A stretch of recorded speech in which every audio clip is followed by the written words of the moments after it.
Je suis venue avant tout parce qu'il y avait des écrivains et des livres, donc je savais que j'allais voir des livres. Et au départ, pas forcément pour des rencontres, parce que je suis quelqu'un d'assez timide, réservé et sauvage. Et j'ai plutôt tendance à rester chez moi avec mes livres. Et en fait, je suis littéralement... j'étais complètement envoûtée, charmée par les gens que j'ai rencontrés, par les écrivains que j'ai rencontrés, par les organisateurs. Les écrivains parce que ils sont abordables, ils sont disponibles, ils sont gentils, modestes, généreux. Et c'est de la même façon pour les organisateurs. Et j'ai fait de magnifiques rencontres de lecture. J'ai découvert des auteurs que je n'avais jamais lus, que je ne voulais pas lire, parce qu'ils étaient contemporains. Et donc j'ai découvert des auteurs que je ne voulais pas lire, parce que je pensais qu'il y en avait trop. Et en fait, ceux que j'ai vus ici ne sont pas de trop.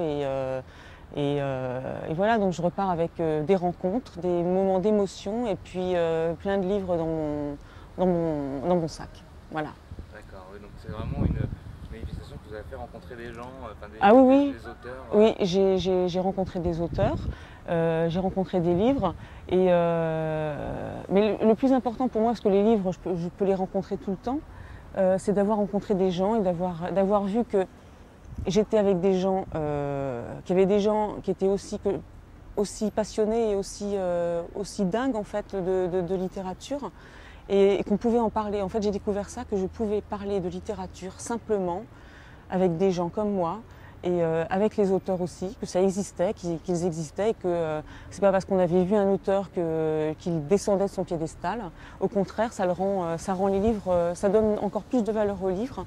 Et j'ai fait en fait cette rencontre avec moi-même aussi, c'est-à-dire que j'ai découvert que je pouvais parler avec des gens.